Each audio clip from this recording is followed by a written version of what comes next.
নমস্কাৰ বন্ধুসকল, আপুনি কি কেতিয়াবা এনেকুৱা অনুভৱ কৰিছে নেকি যে আপোনাক মানুহে কোনো কেয়াৰ নকৰে বা আপোনাৰ কথাবোৰ গভীৰভাৱে নলয় বা আপোনাৰ উপস্থিতি যেন একোৱেই নহয় এনে ভাৱ কৰে নেকি? যদি এনে হোৱা দেখিছে বা আপুনি অনুভৱ কৰিছে, তাৰ একমাত্ৰ কাৰণ হ'ব আপোনাৰ আত্মসন্মানৰ অভাৱ। আজি মই আপোনালোকক 7টা সহজ উপায় ক'ম, যিবোৰ অৱলম্বন কৰিলে আপোনাৰ আত্মসন্মান বৃদ্ধি পাব। ভিডিঅ'টো শেষলৈকে চাব, আপুনি নিজকে সলনি কৰিবলৈ সাজু হওক। প্ৰথম উপায়টো হৈছে নিজৰ দাম নিজে বুজক।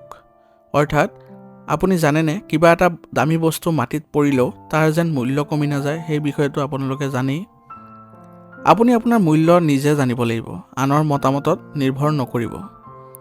মানুহে আপোনাক কেনেকৈ ব্যৱহাৰ কৰে তাৰ ওপৰত আপোনাৰ নিয়ন্ত্ৰণ নাই, কিন্তু আপুনি নিজৰ বিষয়ে কেনেকৈ ভাবে সেইটো আপোনাৰ হাতত আছে। গতিকে নিজৰ মূল্য বুজক আৰু আনৰ প্ৰতি আপুনি একেবাৰে নিৰ্ভৰ নকৰিব। প্ৰতিদিনে আপুনি আইনাত চাই নিজকে ক'ব যে মই মূল্যৱান, মই সক্ষম আৰু ময়েই হ'ল অনন্য।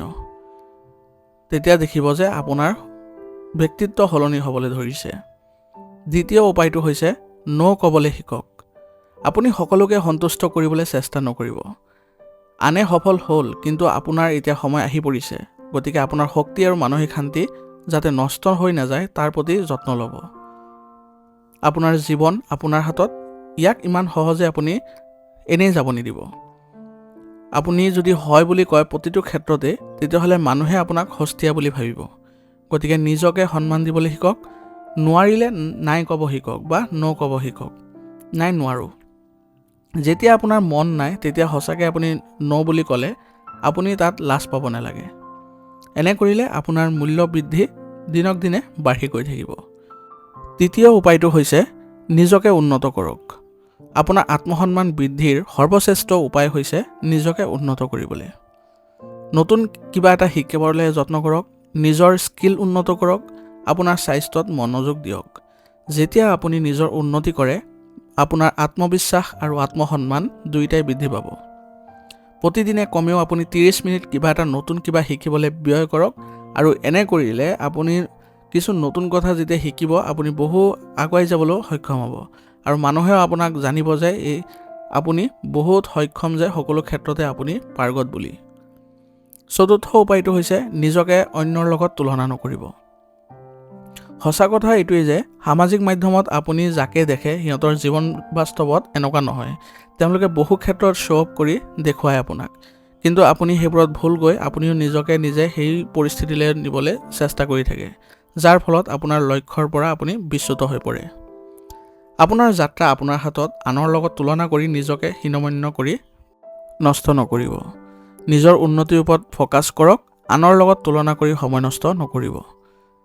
নিজৰ আগতকৈ উন্নতি হৈছেনে নাই সেইবোৰ চাওক, আনৰ জীৱনলৈ চোৱাৰ কোনো প্ৰয়োজন নাই।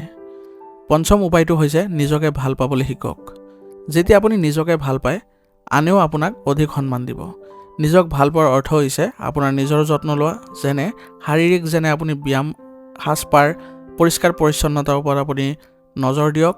মানসিক স্বাস্থ্য ভাল কৰক, যেনে আপুনি ইতিবাচক চিন্তাধাৰা ৰাখক, মেডিটেশ্যন কৰক, এইবোৰ কৰক। লগতে নিজকে অধিক সময় দিয়ক। ইয়াৰ ফলত আপোনাৰ যিবোৰ ব্যক্তিত্ব আছে সেইবোৰ অতি সোনকালে আপোনালোকৰ পৰিৱৰ্তন হ'বলৈ ধৰিব, আৰু নিজৰ যিবোৰ ভাল লগা কাৰ্যকলাপ আছে সেইবোৰত আপুনি বেছিকৈ যোগ দিয়ক। সেইবোৰ কৰিলে আপুনি মানসিকভাৱেও সুখী হ'ব। ষষ্ঠ উপায়টো হৈছে আপোনাৰ সফলতাবোৰ সৰু সৰু লক্ষ্যবোৰলৈ স্থাপন কৰক। আপুনি যদি ডাঙৰ লক্ষ্যৰ কথা ভাবি ভয় খায়, তেনেহ'লে সৰু সৰু লক্ষ্যবোৰ ঠিক কৰক। সৰু সৰু কাম সম্পূৰ্ণ কৰিলে আপোনাৰ আত্মবিশ্বাস আৰু আত্মসন্মান বৃদ্ধি পাব। সফলতাৰ অনুভৱে আপোনাক অধিক শক্তিশালী কৰি তুলিব। প্ৰতিদিনে 3টা সৰু সৰু লক্ষ্য স্থাপন কৰক আৰু সেইবোৰ পূৰ্ণ কৰিবলৈ যত্ন কৰক। সপ্তম উপায়টো হৈছে নেগেটিভ মানুহৰ পৰা আঁতৰি থাকক।